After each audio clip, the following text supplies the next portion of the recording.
My dear students, आज हम लोग टैली में किस वाउचर में कौन से क्वेश्चन की एंट्री करना है इसको हम जानेंगे। सबसे पहले मैनुअल हम देखेंगे कि टैली में मैनुअल अकाउंटिंग में किस तरह की एंट्री की जाती है, कौन कौन से रूल के अनुसार इसमें एंट्री की जाती है, यानी जर्नल एंट्री कैसे होता है। इसके बाद टैली पर कौन कौन से वाउचर बनते हैं, कौन कौन से लेजर बनते हैं, इसके बारे में जानेंगे। तो मैं सबसे पहले 4 क्वेश्चन ले रहा हूँ, ठीक है। पहला क्वेश्चन है गुड्स परचेज, दूसरा गुड्स सेल, पे टू मोहन, इसके बाद रेंट पेड। ये 4 क्वेश्चन मैं ले रहा हूँ, इसके बारे इसी को आज मैं बताऊँगा आपको। तो वीडियो आगे बढ़ाने से पहले मैं बता दूं कि यदि आपने मेरा चैनल सब्सक्राइब नहीं किया तो जल्दी से कर लीजिए और इस वीडियो को लास्ट तक देखिएगा ताकि आप इसको एंट्री कर सकें। आप मैनुअली इसको तो कर ही लेंगे, इसके बाद टैली में कैसे इसका कौन से लेजर और कौन से ग्रुप बनेंगे, इसके बाद किस वाउचर में एंट्री होगा, इसको हम लोग जानेंगे। तो सबसे पहले हमने यहाँ पर जो जर्नल ऑफ फॉर्म का जो एंट्री का जो फॉर्म है उसको यहाँ पर बनाया है। यहाँ पर पहला है डेट, दूसरा पार्टिकुलर, इसके बाद एल बाई एफ का मतलब होता है लेजर फोलियो। लेजर फोलियो का मतलब लेजर की पृष्ठ संख्या। यहाँ पर डेट है, यहाँ पार्टिकुलर मतलब विवरण, L by F ledger folio का मतलब लेजर का पृष्ठ संख्या। इसके बाद अमाउंट डी आर अमाउंट होगा, इसके बाद अमाउंट सी आर। सबसे पहले देखते हैं पहला क्वेश्चन, गुड्स परचेज। यह किस नियम के अंतर्गत आ रहा है? व्यापार में सामान आ रहा है तो कौन सा नियम लग रहा है इसमें रियल अकाउंट का नियम लगेगा। इसमें व्यापार से आने वाली वस्तु को डेबिट और व्यापार से जाने वाली वस्तु को क्रेडिट करते हैं। तो यह रियल अकाउंट से संबंधित क्वेश्चन है। यह किससे संबंधित क्वेश्चन है? रियल अकाउंट से। दूसरा क्या है? Goods sale. यह भी क्या है? यह भी सामान से रिलेटेड है, यानी वस्तु से रिलेटेड है। यह भी रियल अकाउंट का क्वेश्चन है, यह भी रियल अकाउंट के अंतर्गत आएगा। तीसरा क्या है? पे टू मोहन को क्या किया जा रहा है? पेमेंट किया जा रहा है। इसमें न सामान है, न लाभ हानि दिया है, न आय व्यय दिया है, इसलिए यह पर्सनल अकाउंट रहेगा। पर्सनल अकाउंट यह है। इसके बाद चौथा क्वेश्चन, रेंट पेड। इसमें सामान कोई नाम नहीं दिया गया है, न ही किसी व्यक्ति का नाम दिया गया है। इसमें क्या दिया गया है? आय व्यय से संबंधित चीज़ों को दिया गया है, यानी रेंट क्या दिया जा रहा है तो यानी व्यय हो रहा है, एक्सपेंस हो रहा है, इसलिए यह नॉमिनल अकाउंट के अंतर्गत आएगा। कौन से अकाउंट? नॉमिनल। ये पहला, ये दूसरा, ये भी दूसरा है और यह तीसरा है। खाते के प्रकार में 3 प्रकार का आपको मैंने पहले वीडियो में बता चुका हूँ। अगर आप नहीं देखें तो उस वीडियो को देख लीजिए। पहले हम लोग उसके बारे में जानते हैं। तो सबसे पहले हम लोग किस खाते से संबंधित क्वेश्चन है इसको जानेंगे और उस खाते का रूल क्या है। पहला जो है रियल अकाउंट का क्या रूल है कि व्यापार में आने वाली वस्तु को डेबिट वार्ड्स कम इन और credit wards goes out. Personal account का नियम है, व्यापार में लेन देन हो रहा है, जो व्यक्ति पैसा दे रहा है और दूसरा व्यक्ति पैसा ले रहा है, देने वाला क्या हो जाएगा? क्रेडिटर हो जाएगा और पाने वाला डेबिटर हो जाएगा। रेंट पेड यानी एक्सपेंसेस से संबंधित है, जितने भी एक्सपेंसेज है वो डेबिट हो जाएंगे, जितना इनकम है वह क्रेडिट हो जाएगा, ठीक है। तो सबसे पहले हम लोग पहला क्वेश्चन अब करते हैं। पहला क्वेश्चन को यहाँ पे लिखेंगे 1 अप्रैल। मान लीजिए कि 1 अप्रैल का डेट दिया गया है। गुड्स परचेज यानी सामान खरीदा गया, कितने का? 20,000 यानी 20,000 का सामान खरीदा गया। तो सबसे पहले लिखेंगे purchase account D R. L by F में कुछ नहीं लिखेंगे, लेजर की पृष्ठ संख्या है, इसमें कुछ लिखा नहीं जाता है। यहाँ पर कितना है? अमाउंट डेबिट में कितना लिखेंगे? 20,000 रुपया, ठीक है।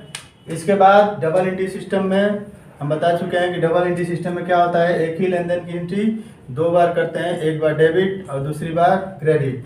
अब यहाँ पर क्रेडिट में क्या लिखेंगे? To cash. चूँकि यहाँ पर किसी का नाम नहीं दिया है इसलिए यह किस प्रकार की एंट्री है? कैश की एंट्री। क्रेडिट नहीं है, कोई उधार नहीं है, बैंक के द्वारा नहीं हो रहा है, कुछ भी नहीं हो रहा है, तो यहाँ पर क्या लिखेंगे? कैश। और क्रेडिट वाले कॉलम में भी हम क्या क्या लिख देंगे, 20,000 रुपये अमाउंट लिख देंगे। पहला क्वेश्चन समझ में आ गया। परचेज अकाउंट दिया टू कैश। परचेज में भी डेबिट वाले कॉलम में भी 20,000 और क्रेडिट वाले कॉलम में भी 20,000। इसके बाद नेक्स्ट एंट्री क्या है, 2 अप्रैल को एक एंट्री हुई है, क्या है, गुड सेल यानी सेल। कौन सा रूल है, दूसरा। इसमें क्या है, सामान जा रहा है यानी व्यापार से जाने वाली वस्तु, ठीक है, उसको क्या करेंगे, क्रेडिट करेंगे। तो किसको डेबिट करेंगे, क्योंकि डेबिट इसमें ऊपर रहेगा। मैनुअल अकाउंटिंग में यहाँ पर हम जब पेपर में लिखते हैं तो डेबिट हरदम ऊपर रहता है, ठीक है। तो व्यापार से क्या जा रहा है, वस्तु जा रही है, तो क्या आ रहा है, कैश आ रहा है। तो यहाँ पर लिखेंगे कैश अकाउंट DR। कितना अमाउंट है इसका, 10,000। 10,000 क्या हो गया, कैश हो गया। अब व्यापार में कैश आया तो क्या जाएगा, सेल। सेल हमेशा क्रेडिट रहता है, सेल हमेशा क्या रहता है, क्रेडिट। मैंने 10,000 रुपया सेल के क्रेडिट वाले कॉलम में भी लिख दिया। दूसरा क्वेश्चन हो गया। तीसरा क्या है, पे टू मोहन। 3 अप्रैल को अब अगर कोई हो रहा है कार्य, यानी मोहन को क्या किया गया, पेमेंट किया गया। मोहन क्या है, व्यक्तिगत खाते से संबंधित है, सामान भी नहीं है, आय व्यय भी नहीं है किसी तरह का, केवल लेन देन हुआ है। तो हमने मोहन को क्या किया, पेमेंट किया। तो मोहन क्या हो जाएगा, डेबिट हो जाएगा। इस कंडीशन में मोहन क्या हो जाएगा, डेबिट। तो डेबिट ऊपर लिखते हैं, मोहन अकाउंट DR। कितना है अमाउंट, 3,000, यानी यहाँ पर 3,000 रुपया हम लोग लिख देंगे। अब कैश को क्या करेंगे, क्रेडिट कर देंगे टू कैश, क्योंकि कैश ही दिया जा रहा है। हमने इस वाले कॉलम में भी, क्रेडिट वाले कॉलम में भी 3,000 रुपया लिख दिया, 3,000, ठीक है। तीसरा क्वेश्चन हो गया, Mohan account DR to cash. चौथा क्वेश्चन भी 3 अप्रैल का है। एक ही दिन में दो प्रॉब्लम हुआ है, 2 कार्य हुआ है। रेंट पेड किस खाते से संबंधित है, तीसरा नॉमिनल अकाउंट, आय व्यय वाले खाते से संबंधित है। यानी रेंट जब पेड किया जा रहा है तो रेंट क्या हो जाएगा, डेबिट। जितने भी एक्सपेंसेज हैं उनको क्या करेंगे, डेबिट करेंगे।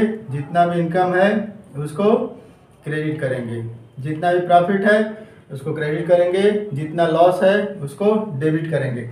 यहाँ पर रेंट क्या हो जाएगा, रेंट अकाउंट DR क्रेडिट हो गया, सॉरी डेबिट हो गया, क्योंकि रेंट दिया जा रहा है। कितना दिया जा रहा है, 4,000 रुपया रेंट दिया जा रहा है, यानी रेंट क्या हो जाएगा, डेबिट हो जाएगा। और कैश क्या हो जाएगा, टू कैश क्रेडिट हो जाएगा 4,000। डबल एंट्री सिस्टम में एक ही लेन देन की एंट्री 2 बार करते हैं, ठीक है, एक बार डेबिट और दूसरी बार क्रेडिट। अब जब हम इसका ग्रैंड टोटल करेंगे,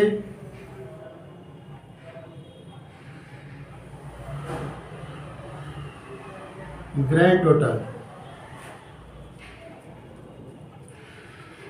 टोटल कितना है, 20,000 और 10,000 30,000 और 3 23,000 4 27,000। डेबिट वाले में भी 27,000, ठीक है।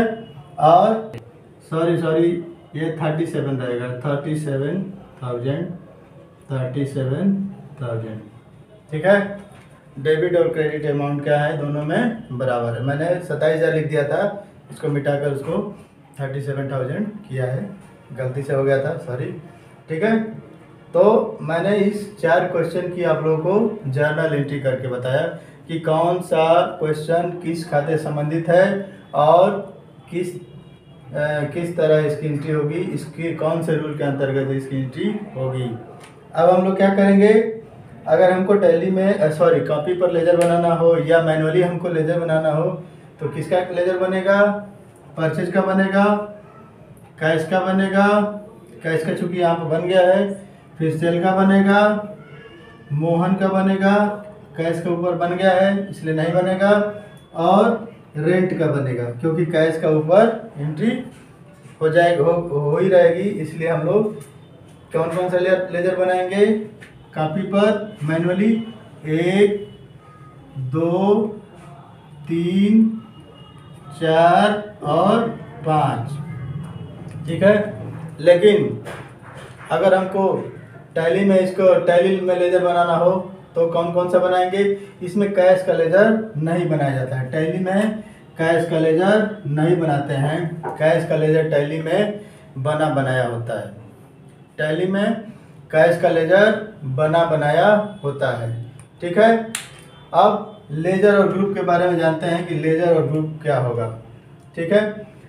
जैसे यहाँ पर हम लोग परचेज किए हुए हैं, इसका लेजर बनेगा तो किस ग्रुप में बनेगा? परचेज ग्रुप में। किस ग्रुप में बनेगा? परचेज में। जब हम लेजर बनाएंगे टैली में तो परचेज का ग्रुप क्या होगा? परचेज ही होगा। कैश चूँकि बना बना रहता है, cash and profit and loss बना बना रहता है, इसलिए हम लोग को इन दोनों का लेजर नहीं बनाना है। यहाँ पर हम लोग क्या करेंगे? परचेज का लेजर इसमें बनाएंगे, परचेज में। कैश का नहीं बनाना है। सेल का लेजर बनाएंगे, किस ग्रुप में जाएगा? सेल में। सेल का लेजर किस ग्रुप में जाएगा? सेल में जाएगा, ठीक है। मोहन को दिया जा रहा है, तीसरे क्वेश्चन में हमने क्या लिखा है? मोहन को कैश दिया जा रहा है। क्योंकि मोहन को कैश दिया जा रहा है तो मोहन डेबिट हो जाएगा, इसलिए इसका लेजर बनेगा सन्ड्री डेप्टर्स,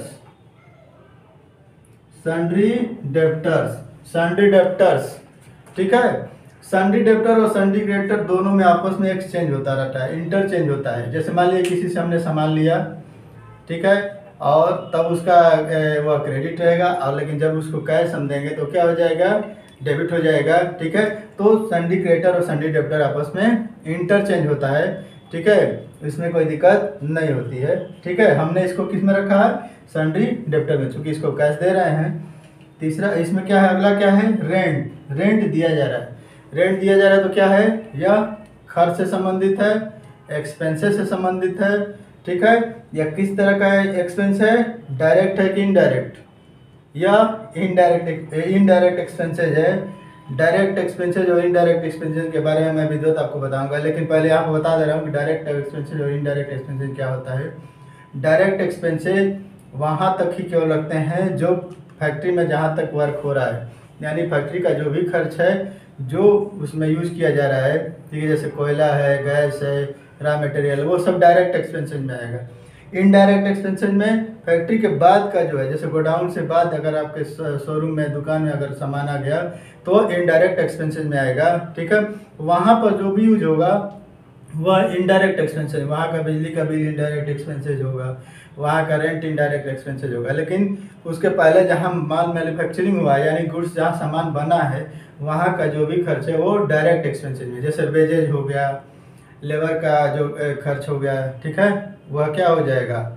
वेजेज का मतलब मजदूरी, किस तरह की क्या रहेगा? Direct expenses. Carriage inward direct expenses, ठीक है। उसका उल्टा ही कैरेज आउटवर्ड क्या होगा? इनडायरेक्ट एक्सपेंसेज होगा, ठीक है। तो रेंट को किस में डालेंगे? रेंट हम दे रहे हैं, ठीक है, अगर दुकान का रेंट दे रहे हैं तो हम किस में डालेंगे? इनडायरेक्ट एक्सपेंसेज, इनडायरेक्ट एक्सपेंसेज में होगा, ठीक है। तो टैली में हम लोग कितना लेजर बनाए? परचेज का, उसका ग्रुप क्या होगा? परचेज। सेल, इसका ग्रुप क्या हो गया? सेल का ग्रुप सेल ही होगा। मोहन का ग्रुप क्या हो गया? Sundry debtor. रेंट का ग्रुप क्या हो गया? Indirect expenses. यानी हमने 4 लेजर बनाए। कैश का लेजर नहीं बनाया गया है क्योंकि बना बनाया होता है। टैली में कैश का लेजर और प्रॉफिट एंड लॉस का लेजर बना बनाया होता है। डायरेक्ट और इनडायरेक्ट एक्सपेंसेज में अंतर मैंने आपको बताया है। फैक्ट्री तक जो भी खर्च हो रहा है वो डायरेक्ट, उसके बाद जो अगर दुकान में जो खर्च हो रहा है वो इनडायरेक्ट एक्सपेंसेज। अब इतना करने के बाद आप इसको किस वाउचर में एंट्री करेंगे ये मैं बता दे रहा हूँ अंत में, क्योंकि ये जानना बहुत ज़रूरी है कि यह किस वाउचर में जाएगा। पहला क्वेश्चन जो है किस वाउचर में जाएगा, ठीक है। पहले क्वेश्चन में क्या है? परचेज और कैश है, यानी सामान नगद खरीदा जा रहा है, ठीक है। तो इसको हम लोग पेमेंट पेमेंट में भी कर सकते हैं। पेमेंट का शॉर्टकट क्या होता है? F5 होता है। पेमेंट में कर सकते हैं और परचेज दोनों में भी, परचेज में भी कर सकते हैं। परचेज F9 होता है, पेमेंट F5 और परचेज F9, दोनों में से किसी में भी इस क्वेश्चन की एंट्री की जा सकती है। ठीक है, ये प्रॉब्लम की एंट्री पहले वाले का F5 या F9 दोनों में से किसी में भी कर सकते हैं। दूसरा क्या है? सामान सेल हो रहा है तो कैश हो रहा है। ठीक है, इसको हम लोग F6 या F8, यानी F6 का मतलब रिसिप्ट वाउचर और F8 का मतलब सेल वाउचर, दोनों में एंट्री कर सकते हैं। ठीक है, दोनों में हम लोग कर दिया क्योंकि पेमेंट हो रहा है। इसके बाद पे टू मोहन को दिया गया सामान, क्या किया जाएगा? सामान नहीं दिया गया, पैसा दिया गया, कैश दिया गया, मोहन को कैश दिया गया। इसका मतलब इसमें क्या होगा? इसकी एंट्री किस वाउचर में होगी? पेमेंट वाउचर में, F5 पेमेंट वाउचर। F4 से लेकर F9 तक वाउचर एंट्री होती है। ठीक है, जिसमें अगर पेमेंट करना है तो किस वाउचर में करेंगे? F5 में। लास्ट है रेंट पेड। रेंट पेड में क्या है? कैश जा रहा है, कैश दिया जा रहा है, पेमेंट किया जा रहा है, तो जाहिर सी बात है यह भी किस में जाएगा? F5 में, पेमेंट वाउचर में। यह किस में जाएगा? पेमेंट वाउचर में। ठीक है, तो टैली पर सबसे पहले आप लोग क्या करेंगे? कंपनी बनाएंगे। कंपनी बनाने के बाद वो मैं आपको बताऊंगा कि सिस्टम पर कैसे कार्य करते हैं। पहले इसको थोड़ा जान लीजिए आप लोग, इसके बाद वाले वीडियो में वही बताऊंगा कि कैसे क्या होता है। ठीक है, सबसे पहले हमने टैली में क्या है, हमने एंट्री करना है तो क्या करेंगे? कंपनी बनाएंगे। इसके बाद डायरेक्ट वाउचर एंट्री नहीं हो पाएगी, पहले आपको क्या करना पड़ेगा? लेजर बनाना पड़ेगा। ये जितने लेजर मैंने बताया है, 1 2 3 4, ये 4 लेजर बनाना पड़ेंगे। कापी पर तो जो आप मैनुअली करेंगे तो दूसरा है, लेकिन टैली पर आपको 4 लेजर बनाना पड़ेगा। इसके बाद वाउचर एंट्री करनी पड़ेगी। अब वाउचर में जाना पड़ेगा, पहले के लिए पेमेंट वाउचर या परचेज, दूसरे के लिए क्या है? F6 यानी ये वाला रिसीव्ड वाउचर, या F8 में अगर पेमेंट किए हैं तीसरे में तो F5 पेमेंट वाउचर, और रेंट भी दिया जा रहा है तो पेमेंट। यदि रेंट मिलता तो किस में जाता? यदि रेंट मिलता तो बताओ राजकुमार, किस में जाता? रिसीव्ड वाउचर, सही बताया है। रिसीव्ड वाउचर में हम लोग इसको एंट्री कर सकते थे, या कर सकते नहीं, करेंगे, रिसीव्ड वाउचर में ही करेंगे। यदि कैश रिसीव हो रहा है, यानी कोई अगर सैलरी मिलेगा तो कौन सा वाउचर है? रिसीव्ड वाउचर, और सैलरी दिया जाएगा तो पेमेंट वाउचर। ठीक है, तो इस वीडियो को आप लोग बढ़िया से समझ लीजिए, देख लीजिए। मैंने आपको मैनुअली कैसे एंट्री की जाती है, इसके बाद टैली में कैसे करते हैं। हालांकि टैली पर सॉफ्टवेयर पर नहीं बताया हूँ, लेकिन यहाँ पर बताया हूँ ताकि इसको आप लोग समझ लीजिए कि सबसे पहले हम लोग क्या बनाएंगे? लेजर बनाएंगे, इसके बाद ही वाउचर एंट्री कर पाएंगे। और मैनुअली जब हम करते हैं तो जर्नल एंट्री पहले करते हैं, इसके बाद लेजर बनाते हैं। ठीक है, तो आज के वीडियो में इतना ही। यदि वीडियो पसंद आए तो लाइक ज़रूर करिए। Thank you.